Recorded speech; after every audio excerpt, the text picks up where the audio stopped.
Bonjour ou bonsoir à tous, vous qui regardez les vidéos, que ce soit le jour ou la nuit, ici DVD Pro Souvenirs.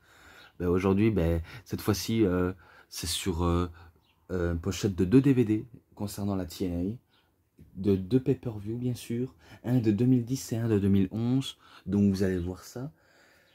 Euh, J'espère que ce sera peut-être le dernier, ou alors peut-être pas, car c'est vrai que, vu comment j'en ai encore commandé DVD WWE et un peu de TNA, je peux pas dire que ce soit le dernier, mais en tout cas, si jamais je regarde avant les autres, c'est un petit peu normal, peut-être parce que il dure pas des heures que à ce point, à part si un show dure environ 3 heures ou 6 heures si on prend les 2 DVD, et 9 heures s'il y a 3 DVD.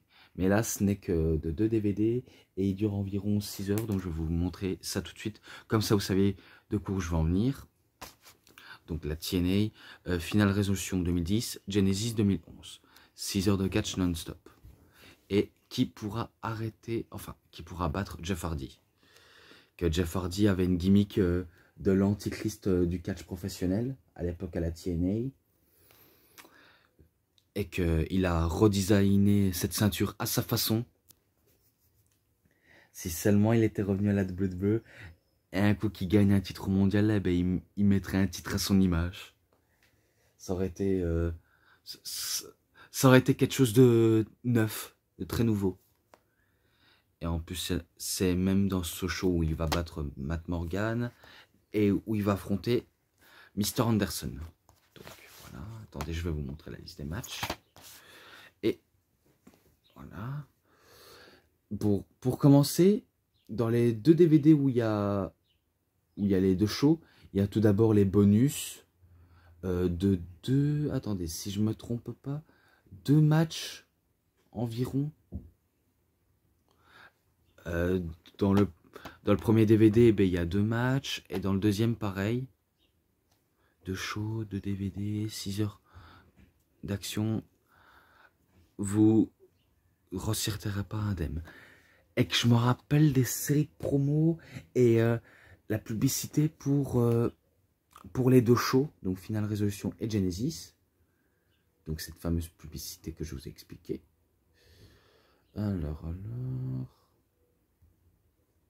Voilà. Je crois que c'est bon. Bon, où vais-je commencer? Où vais-je commencer? Non, c'est pas là. Ça, tout d'abord, je vais supprimer ceux que j'avais cités en premier. Donc, ça va peut-être un petit peu durer, mais j'espère que je ne vais pas non plus trop me gourer. Alors, tout d'abord, pour Final Resolution 2010, Beer Money Inc., donc Bobby ou Robert Roode avec James Storm, contre Inc., Jesse Neal et Shannon Moore. Donc on va dire l'équipe tatouée punk. En plus c'est ça ce qu'ils incarnaient à cette époque, le look punk. Et les commentaires, tout d'abord dans Final Resolution, c'est commenté par Salian Varini et Marc Chavet. Et dans Genesis, c'est toujours Salian Varini, mais avec Gregoridis. Sauf qu'il n'est pas marqué, malheureusement, ils auraient pu le marquer. Mais bon, ils l'ont pas marqué du tout. Eh ben, tout d'abord, un bon match par équipe pour commencer. Donc, il était pas mal. Rien de spécial, mais pas mal. Donc, c'est victoire de Beer Money Inc. Et ce match-là, je mets un 3, non, même pas un 3,20, un 3,5. Voilà, je mets un 3,5 et pas un 3,20. L'autre qui va suivre, oui. Pourquoi pas. Donc, pour Tara et Mickey James, ça, je le mettrai. Et c'était dans un match Force Count Anywhere. Donc, les tombées peuvent se faire n'importe où. Je sais pas si j'ai déjà noté dans Best of 2010, parce qu'il me semble. À vérifier. En tout cas, j'irai vérifier, mais en tout cas, si je ne l'ai pas mis auparavant, je le mets un 3,20, mais là, j'en suis pas sûr, mais là, faudra qu'on attende. Donc, pour moi, à vérifier. Donc, je passe. C'est une victoire. Non, je peux pas dire. Tant que j'en suis pas sûr, je peux pas en dire plus. Donc voilà. Robbie E contre Jay Lethal. Maintenant, c'est fini la gimmick de Black Magismo. Et c'est pour le titre simple, enfin match simple pour le titre de la X-Division. Donc voilà. Le champion, ben, c'était Robbie E. Et si je me trompe pas, il le bat par disqualification, Robbie E. Ouais, à mon avis, il a dû tricher, Robbie E. Il a peut-être donné la ceinture à Jay Lethal pour que celui-ci le frappe avec. Et c'est là où l'arbitre, je sais pas quel arbitre, soit Brian Hebner ou Earl Hebner, l'un des deux, Hebner, eh ben, disqualifie Jay Lethal pour essayer de tricher alors que ça n'en est pas eu. Donc Robbie E il remporte le match de manière assez mesquine. Il le remporte assez mesquine. Donc là, oui, là je lui mets un 3,20 pour une bonne cause. Ensuite, First Blood match, donc un match premier, enfin match premier 100, celui qui saignera en premier. Rob Van Dam et Rhino, bien sûr. C'était vraiment intense, de l'extrême comme les gens aiment dans l'arène et comme fans de catch adorent voir. Ouais. Donc ce qui est assez étonnant, c'est que il se bat de manière rugueuse et intensément. Et là, on se dit qui pourra se pisser le sang en premier. Et si je crois bien, ils avaient utilisé des objets, chaises, table, échelle, je crois. Ah, normalement, oui. Mais après, je sais pas si dans les matchs comme ça, c'est autorisé, mais il me semble que ça a été autorisé. Et que à la fin, ben, de manière inattendue, ben, c'est Rhino qui saigne en premier. Et du coup, ben, c'est Van Damme qui bat Rhino. Donc c'est lui qui ressort vainqueur. Et ce match-là, ben, je lui mets un 3,40. Et voilà. Je lui mets un 3,40. Ensuite, oh là là, où est-ce que tu vas, toi? Faut pas que je la déplace. Douglas Williams contre AJ Styles, cette fois-ci. Match pour le championnat de télévision. Avant, c'était championnat légende. Maintenant, c'est championnat télévision. Et un peu plus tard, championnat global. Donc, qui pourrait battre AJ Styles vu comment c'est lui le champion de la télévision. Donc, il faut savoir le battre. Et ce que j'ai remarqué dans Immortel Fortune, parce que oui, ils étaient dans le clan Immortel Fortune, mais mélangés ensemble réunis, et qu'il y a parfois des dissensions, c'est que dans l'Immortel et dans Fortune, on n'accepte pas la défaite ni l'échec. Donc ils ont leur mentalité, on n'accepte pas les échecs. Ceux qui subissent les échecs sont d'un fardeau pour le clan. Donc c'est leur politique. Et ils ne tolèrent pas les perdants.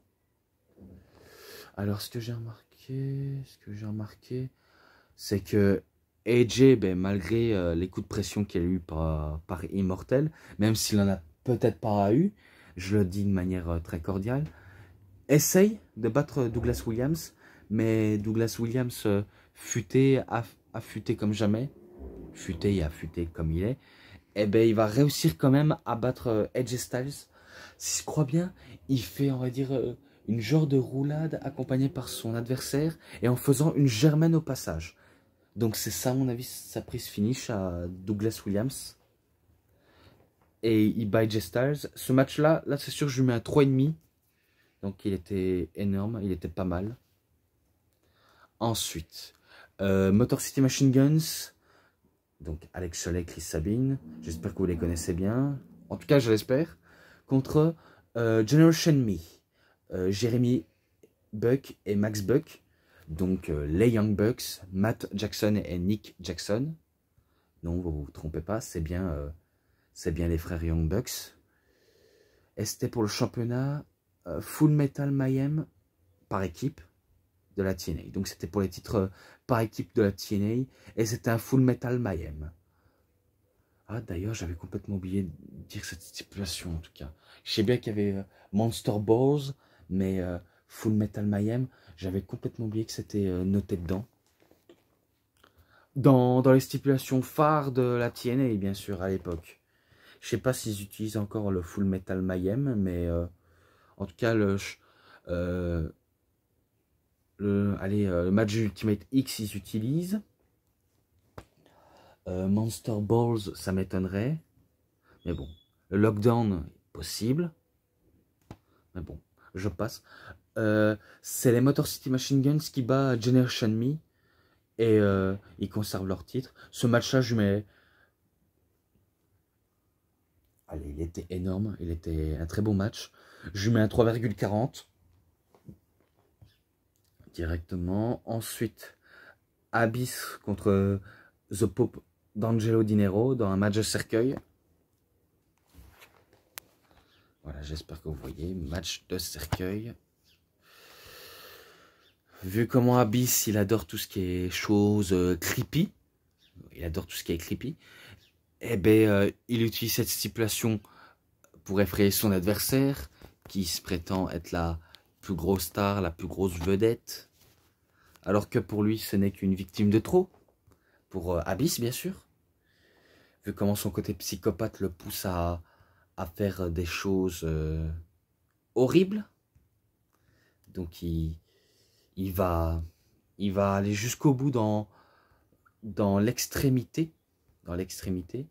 Et que d'Angelo Dinero, je me rappelais en plein match, il se défendait plutôt pas trop mal. Il se défendait pas trop mal. J'allais dire qu'il se défendait pas bien, mais si, il se défendait bien. Mais surtout, je sais pas s'il fait l'effrayer. À mon avis, il me semble qu'il fait l'effrayer en voyant le cercueil, ou alors de pas entrer dans le cercueil. Et pourtant, à la fin, ben, Abyss, ben, il le détruit en faisant du petit bois d'Angelo Dinero et en le mettant dans le cercueil.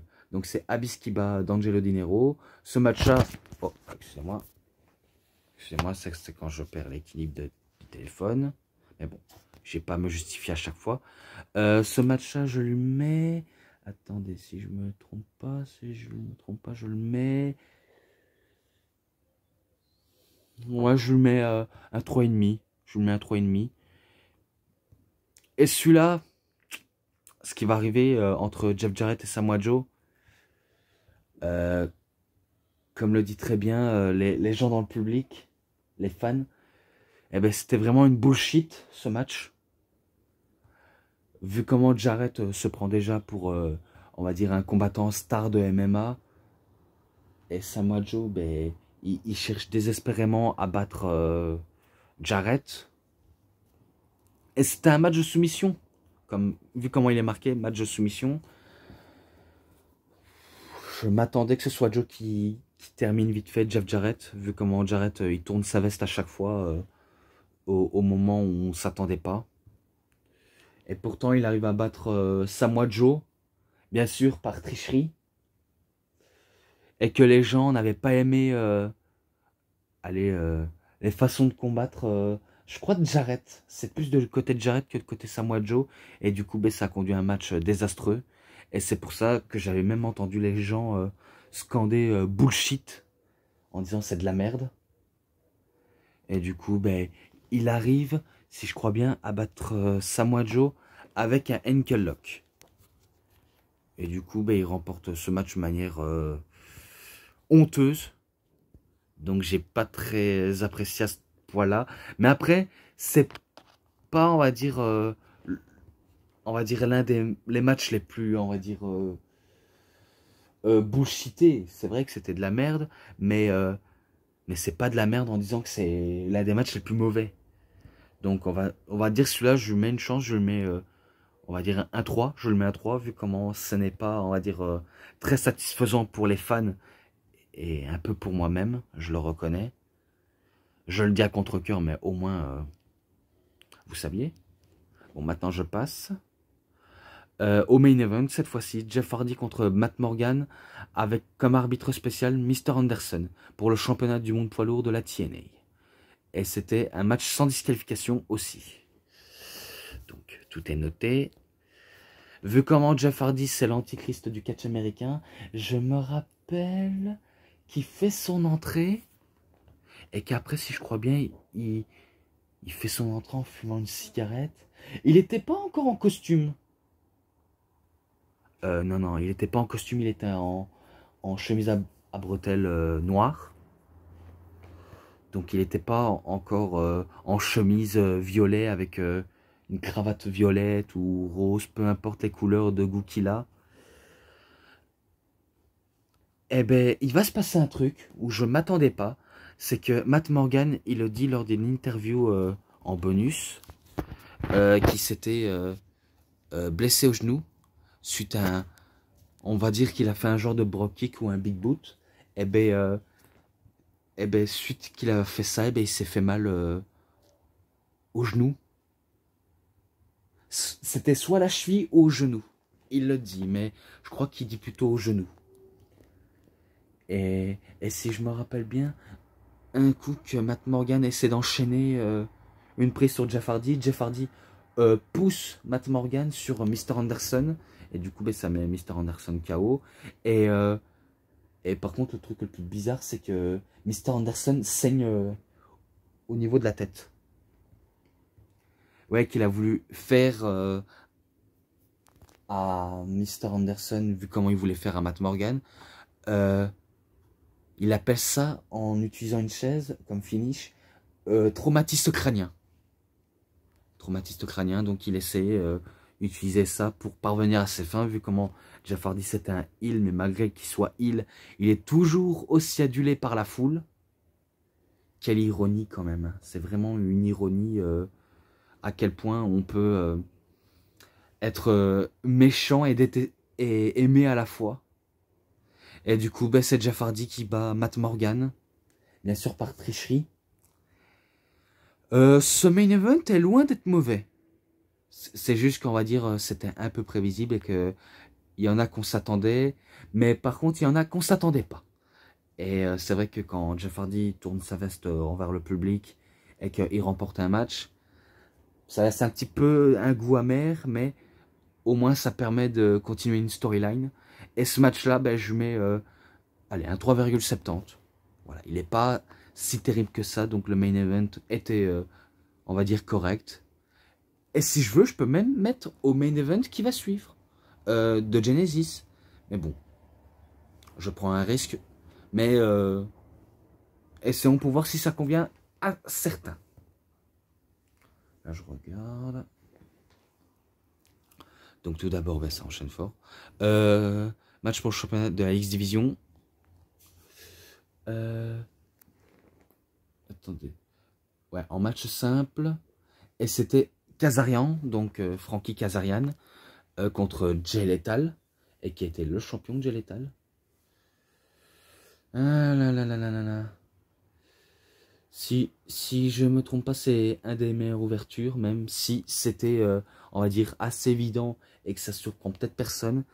Mais bon, ce match était, on va dire, bon, pas si exceptionnel, mais bon. Et que, si je crois bien, c'est une victoire de Kazarian sur Lethal. Et ce match-là, ben, je mets un 3,20. Hein. Je commence directement sans perdre trop de temps, vu comment les minutes passent vite. Ensuite, match pour le championnat avec knockout. Madison Rayne contre Mickie James. Voilà, en match simple encore. Donc c'était Madison Rayne qui était la championne. Je croyais que ce serait Mickie James qui battrait Madison Rayne. Mais finalement, je crois qu'elle se fait aider, Madison Rayne, par Angelina Love et Velvet Sky, je crois. Non, non, il n'est pas marqué accompagné, mais je crois qu'elle se fait aider. C'est fort évident. C'est fort, fort, fort évident.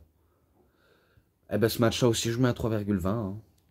Donc voilà, qu'est-ce que je peux dire de plus, vu comment c'est une victoire de Madison Rayne, et que ça me convient peut-être pas grand-chose, mais bon, je le dis au cas où. Ensuite, Beer Money Inc.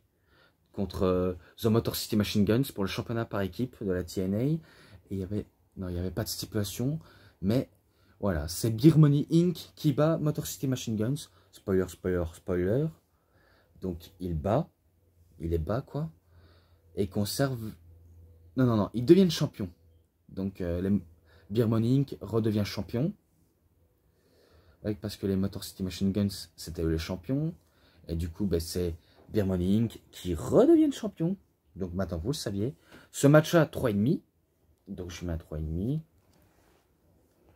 Et pareil pour l'autre. En match simple. Bataille de fratricide. Même si la fin est discutable, mais très discutable. Par contre, attendez, je vais vite revenir. Personne m'appelle, hein, mais c'est juste, on va dire, point de vue médical. Vu comment, je peux pas vous en dire plus, mais bon. Donc, attendez, je vais vite revenir. Donc, on se retrouve tout de suite. Donc, voilà, je suis de retour. Donc, maintenant, on est au match simple. Je disais que c'était un combat fratricide entre Bully Ray et Devon. Donc, Brother Devon. Et que maintenant, ben, Bully Ray, ce n'est plus son brother. Même si on sait que c'est peut-être une storyline entre les deux. Mais bon. En fait, ça remonte à la trahison de Bully Ray. Car il voulait fonctionner en solo. Et du coup, ben, Devon, ben, il s'est fait violemment attaquer par son partenaire, ami, frérot spirituel. Frérot d'une autre mère. On peut appeler ça comme ça. Et du coup, ça, ils se combattent, ça se bat, ça enchaîne des prises. Et je me rappelais que Bully Ray enchaînait des insultes à l'égard de Devon. Donc il insultait Devon. Il disait que contrairement à moi, on va dire, t'es le plus nul. On va dire, t'es pas à ma hauteur. C'est moi qui est meilleur que toi, donc tu ferais mieux t'allonger, Devon.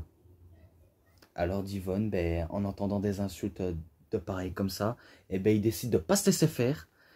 Et je me rappelais que lorsqu'il avait introduit, si je crois bien, une chaîne Bully Ray, et ben, il essaie de frapper Devon, mais c'est Devon qui le frappe avec. Et, et du coup, ben, il se fait disqualifier. Et du coup, c'est victoire de Bully Ray. Donc c'est pour ça que la fin m'a pas plu du tout. La fin, elle m'a pas plu du tout. Mais le match, il est correct, sans plus. Je lui mets un 3,20. Je lui mets un 3,20. Voilà. Ensuite, attendez. Ouais, je sais, c'est Abyss contre Douglas Williams, mais qui gagne, qui perd? Ah ouais. Je sais maintenant. Match pour le championnat de la télévision, bien sûr. J'espère que vous connaissiez maintenant. Ça va être un match, je sais plus combien de minutes il dure, mais si je crois bien, tout d'abord, ben, vu comment Abyss, c'est un monstre, un colosse, et que Douglas Williams, c'est quelqu'un de petite taille, et qui pourrait pas déplacer, à souplexer n'importe qui, à part les gars de son gabarit, et ben, il se fait battre par Abyss. Ouais, en plus en utilisant...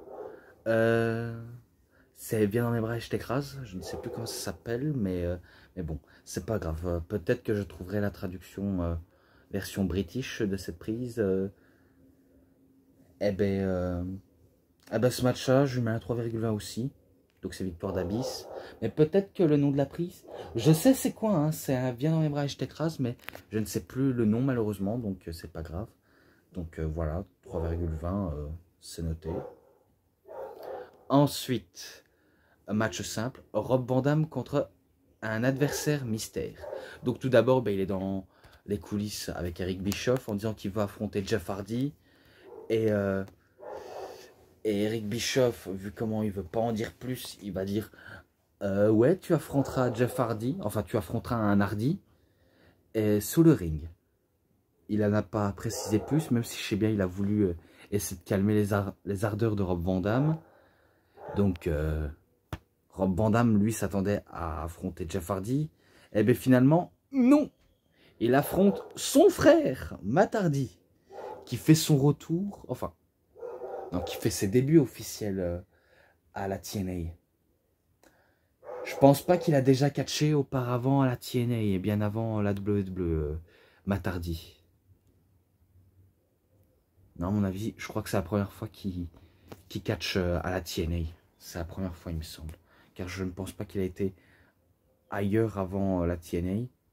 Même s'il a déjà été à la Ring of Honor, dans les petites structures indépendantes aux États-Unis. Mais bon, voilà.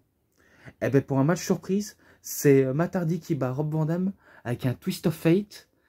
Et ce match-là, je mets un 3,5. Je mets un 3,5 tout de suite. Ensuite. Jeff Jarrett contre Kurt Angle. Un match qui s'est terminé sans concours. Et là, ça s'appelait... Attendez, il faut que je... Challenge d'arts martiaux mixtes. Donc, Double G, double ma exposition. Et marqué sur Wikipédia. Mais là, c'est Challenge d'arts martiaux mixtes. Donc, de MMA. Ouais, il veut prouver à Angle que contrairement à lui, il pourrait percer dans le MMA. Que Kurt Angle a voulu essayer, mais qu'il n'a jamais tenté. Donc, il veut prouver qu'il est meilleur à ce terrain.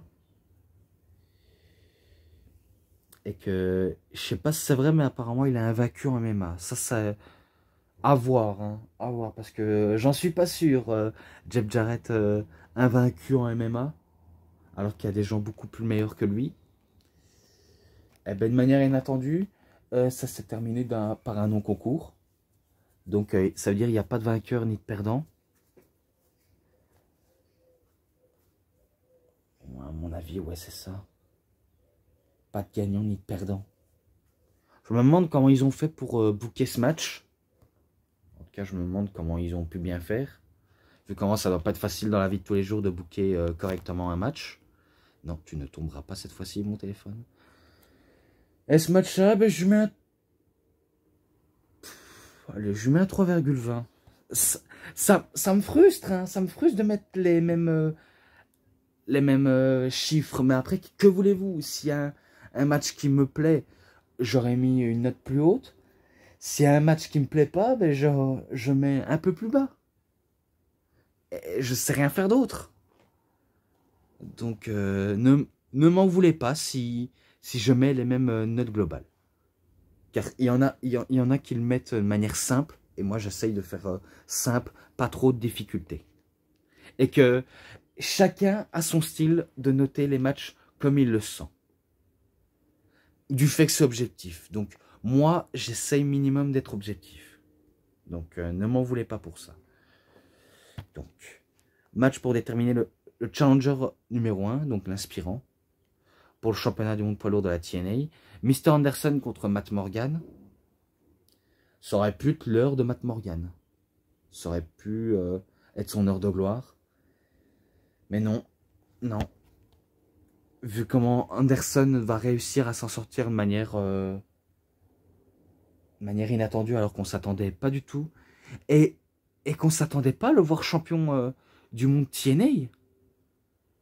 Vraiment pas. On s'attendait vraiment, mais vraiment pas du tout. Mais au moins, c'est un bon sous-main event entre Anderson et Morgan. Donc, c'est victoire de Mr. Anderson. Je crois qu'il remporte avec un Mike Shake. Mike Shake, je crois que c'est ça. Et bien, il bat avec un Mike Shake. Et il bat Matt Morgan. Ce match-là, je lui mets un 3,50. Donc, voilà. Et après, ben, Eric Bischoff, ben, il fait son entrée sous le huée du public. Et il dit à Anderson qu'il ne va pas, on va dire, s'asseoir, respirer, boire un coup très longtemps. Car ce sera déjà le main event. Et qu'il va affronter directement Jeff Hardy.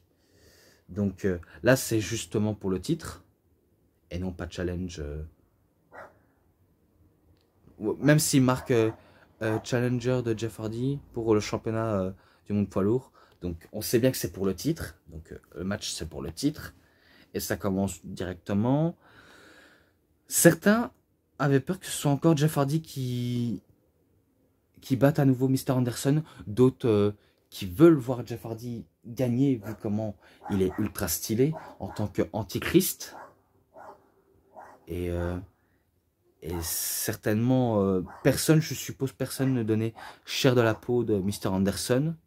et que tout le monde voyait gagnant Jeff Hardy et perdant Mr. Anderson, eh ben, ceux qui ont cru de cette manière-là, eh ben, ils se sont trompés. Car c'est victoire de Mr. Anderson sur Jeff Hardy, donc il bat Jeff Hardy et il devient le nouveau champion du monde poids lourd de la TNA. Donc il arrive à battre l'antichrist du catch professionnel et il célèbre avec le public. Donc ça y est, le roi des Trous-Ducs devient champion de TNA. Et ce match-là, comme j'avais dit précédemment pour le main event, je lui mets un 3,70. Donc voilà. Donc je crois j'en ai déjà assez tout dit. J'espère que vous avez bien aimé cette review, hein, en tout cas. Donc excusez-moi si mon absence de sans intelligence n'est pas très au rendez-vous, je vous le cache pas. Mais bon. Après tout, il y a des moments où on est HS, surtout le matin, mais bon, je vais pas trop revenir là-dessus, et je vais pas arrêter sur mais bon. Voilà. Donc, match ensemble, avec quelques bonus. Ouais, je le mets à 3,50. Je le mets à 3,50. Donc, j'en ai déjà assez tout dit, donc j'espère que vous avez très bien aimé. En tout cas, si elle vous a plu, vous savez ce qu'il vous reste à faire. Likez la vidéo, commentez, partagez, abonnez-vous à ma chaîne. Cliquez sur la petite cloche pour avoir plus de notifications des prochaines vidéos. Et moi, je vous dis bonne journée, bonne soirée à tous. Au revoir tout le monde pour une prochaine vidéo.